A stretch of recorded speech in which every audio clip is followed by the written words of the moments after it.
नमस्कार. खानदेशी रेसिपीजमध्ये तुम्हा सर्वांचे खूप मनापासून स्वागत आहे. आज आपण कच्च्या कैरीपासून चविष्ट सरबत बनवणार आहोत. हे सरबत बनवण्याची कृती खूपच सोपी, साधी, सरळ आहे.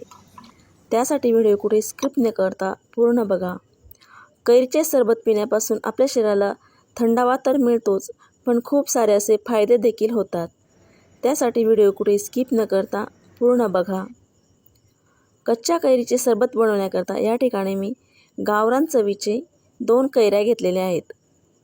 तुम्ही कोणत्याही कैऱ्या घेऊ शकतात. आता सर्वात अगोदर या कैऱ्या आपल्याला स्वच्छ पाण्याने धुवून घ्यायच्या आहेत. अगदी हाताने चोळून यांना धुवून घ्यायचे आहेत, कारण यांच्यावर जो चिकटपणा असतो, त्याला चीक असतो, तो पूर्ण आपल्याला काढून घ्यायचा आहे. तर या ठिकाणी आपल्या कैऱ्या धुवून झालेल्या आहेत. सर्वात अगोदर आपण हा पाठीचा जो भाग असतो तो काढून घ्यायचा आहे आणि खूप हलक्या हाताने याची आपल्याला साल काढून घ्यायची आहे.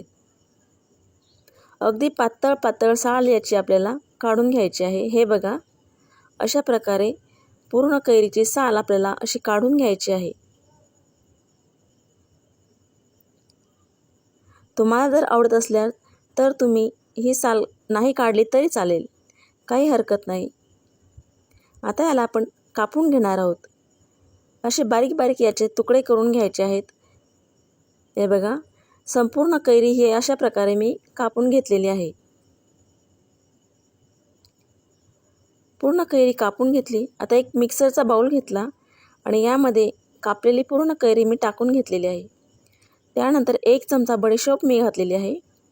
बडीशोपचा खूप छान असा फ्लेवर येतो. आणि आवडीप्रमाणे तर साखर घालायची आहे.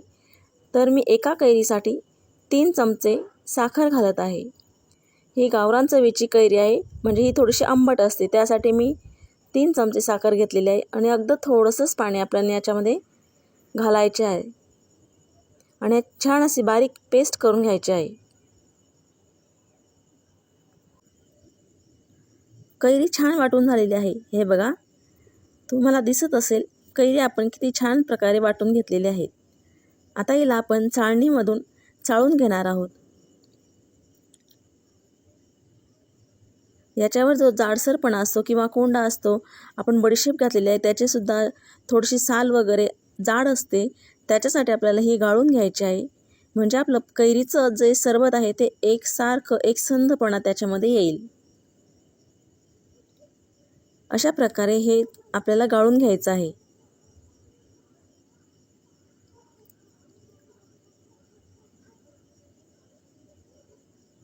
आता इथं आपल्याला हे गाळून झालेलं आहे. हे बघा, आणि याचा जो चोथा आहे तो इतका वर राहिलेला आहे.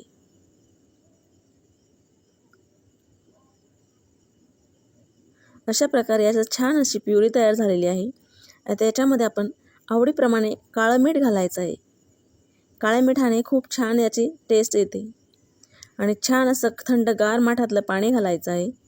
तुम्हाला आवडत असल्यास तुम्ही फ्रीजचं पाणी देखील वापरू शकतात, पण माठातल्या पाण्याने याची खूप छान अशी टेस्ट येते. आणि आता याला आपण ढवळून घ्यायचं आहे. आपण मीठ घातलेलं आहे, तर मीठ हे पूर्णपणे विरघळून घ्यायचं आहे. त्याच्यासाठी याला असं चमच्याने एकसारखं असं हलवत राहायचं आणि खाली वर करत राहायचं, म्हणजे याच्यातलं मीठ हे लवकर विरघळेल.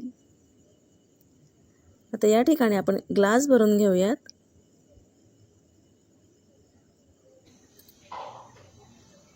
याच्यामध्ये पुदिन्याची पाने घालायची. तुम्हाला जर आवडत नसतील तर नाही घातली तरी काही हरकत नाही. एक आईस क्यूब घालायचा आणि याच्यामध्ये गाळलेलं सरबत घालायचं आहे. अशा प्रकारे या ठिकाणी आपलं कच्च्या कैरीचं स्वादिष्ट असं सरबत तयार झालेलं आहे. तुम्हाला जर व्हिडिओ आवडल्यास लाईक करा, जास्तीत जास्त शेअर करा आणि हो, सबस्क्राईब नक्कीच करा. घंटी देखील वाजवा, जेणेकरून असेच नवनवीन व्हिडिओ जेव्हा अपलोड होतील तेव्हा सर्वप्रथम हे तुम्हाला दिसतील. व्हिडिओ पूर्ण बघितल्यास धन्यवाद. तर अशा प्रकारे आपलं कैरीचं चविष्ट असं थंडगार सरबत तयार झालेलं आहे. तुम्हीसुद्धा ही कृती नक्की करून बघा आणि या उन्हाळ्यामध्ये अशा कच्च्या कैरीपासून थंडगार सरबत पिऊन बघा.